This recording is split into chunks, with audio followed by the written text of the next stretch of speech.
Hello my dear students, welcome to my channel. कैसे हैं आप सब? कैसे चल रही है आप लोगों की बोर्ड एग्जाम की प्रिपरेशन? आई होप आप बहुत अच्छे से एक टाइम टेबल बना के उसके अकॉर्डिंग पढ़ रहे होंगे, सभी सब्जेक्ट को एक बैलेंस बना के फिर आप स्टडी कर रहे होंगे, क्योंकि तभी तो आते हैं मैक्सिमम मार्क्स। देखिए बच्चों, मैं आजकल यूट्यूब पे देखती हूँ कि बहुत सारे वीडियोस अपलोड हो रहे हैं बहुत ही ज़्यादा नंबर्स में, कि आप 3 मंथ्स में कैसे आप टॉप करें, कैसे आप 90 मार्क्स लाएं, बहुत ही आसान, सिर्फ 2 घंटे पढ़ के लाएं। तो देखो बच्चों, ये सब जो है सिर्फ बातें हैं और बातों का रिजल्ट कुछ भी नहीं होता है, ठीक है। ऐसा नहीं है कि आप 2 घंटे पढ़ के आप 90 मार्क्स ला सकते हो, दिस इज़ नॉट पॉसिबल। क्योंकि हर चीज़ के लिए हमें क्या करनी होती है, हमें मेहनत करनी होती है, हार्ड वर्क करना होता है, और तभी हमें अच्छा रिजल्ट मिलता है, ठीक है। हालांकि बहुत ही कम कहूँगी मैं, ऐसे बच्चे होते हैं जो कि थोड़े टाइम में पढ़ के अच्छा रिजल्ट दे देते हैं, और सबके पास ऐसे माइंड नहीं होती है, सबके पास ऐसी टेक्निक्स नहीं होती हैं, ठीक है। तो देखिए, कोई भी जो सफलता होती है उसका कोई शॉर्टकट नहीं होता है, हमें टाइम देना ही होगा। अगर आप सोच रहे हैं कि आप 3 महीने सिर्फ 2 घंटे पढ़ के अच्छे मार्क्स ला सकते हैं, so that is not possible. ये नहीं होने वाला है। आपको एटलीस्ट 6 to 7 आवर्स कंटिन्यू देने पड़ेंगे, ठीक है। 6 to 7 आवर्स मिनिमम है, इतने तो आपको देने ही देने होंगे, तब जाके आप अच्छे परसेंटेज की उम्मीद कर सकते हैं, ठीक है।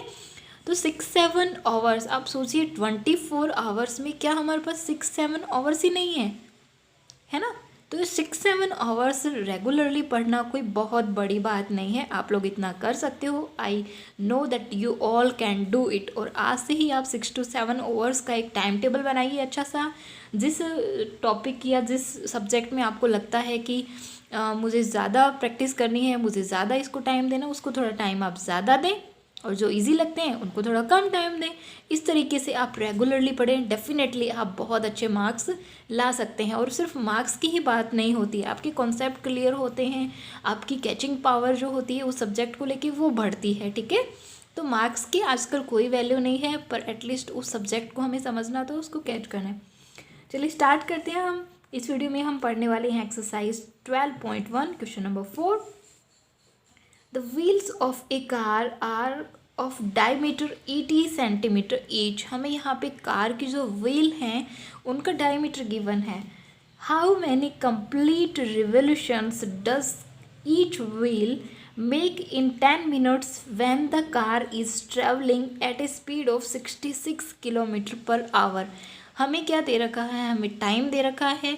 रिवोल्यूशंस का मतलब होता है कि जो व्हील है वो कितने राउंड यहाँ पे लगा रहा है 66 किलोमीटर पर स्पीड से, अगर वो कार चल रही है तो, ठीक है। तो देखो, स्पीड से हम क्या फाइंड कर सकते हैं, स्पीड से हम डिस्टेंस फाइंड कर सकते हैं। मैंने पहले भी ऐसे क्वेश्चन करे हैं हमने, और उसमें मैंने वीडियो में आपको यही बताया है कि जब भी स्पीड गिवन है दैट मीन आप उससे डिस्टेंस कवर कर सकते हो। और हमें तो यहाँ पे कितने मिनट्स की डिस्टेंस कवर करनी है, हमें यहाँ पे कवर करनी है 10 मिनट्स की डिस्टेंस, ठीक है।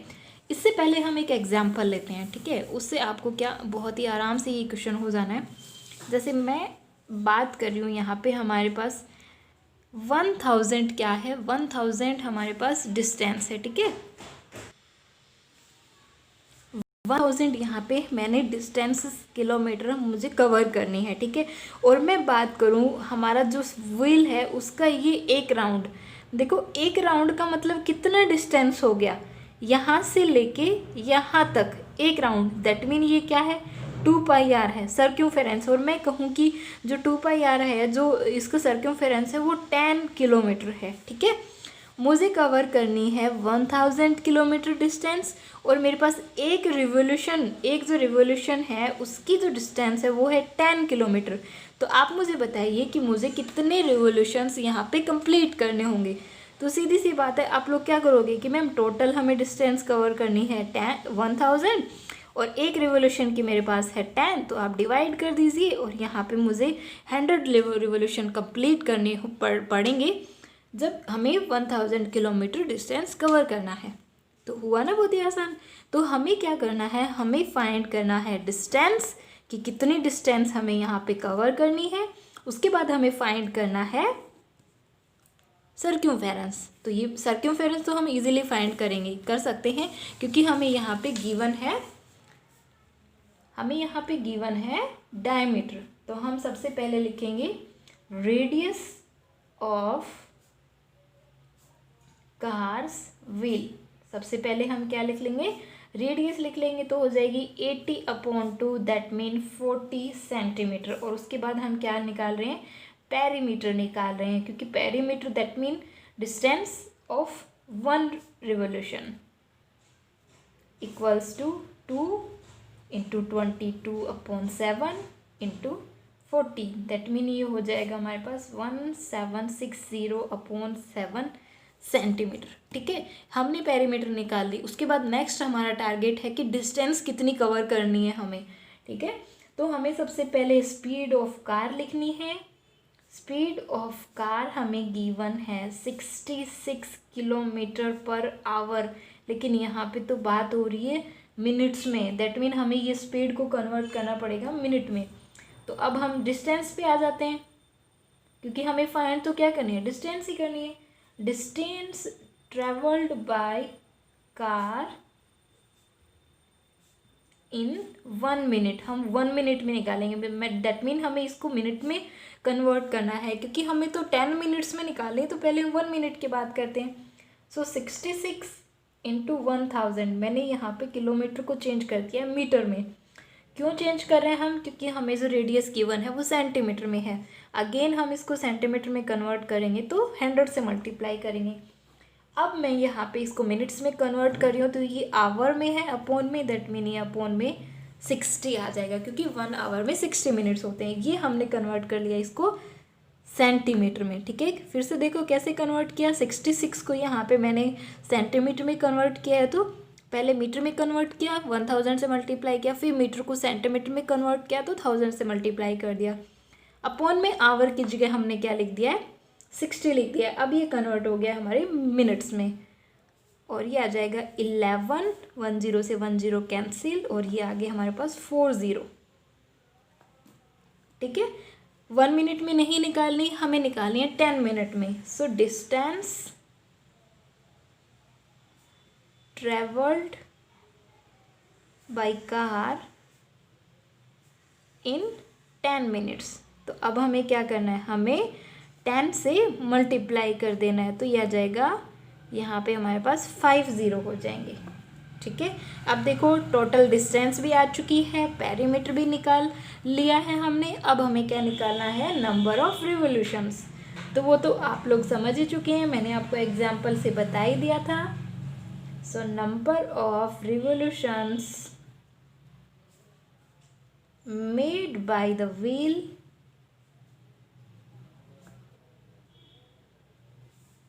इक्वल्स टू, क्या फॉर्मूला होगा, distance travelled by car in 10 minutes upon distance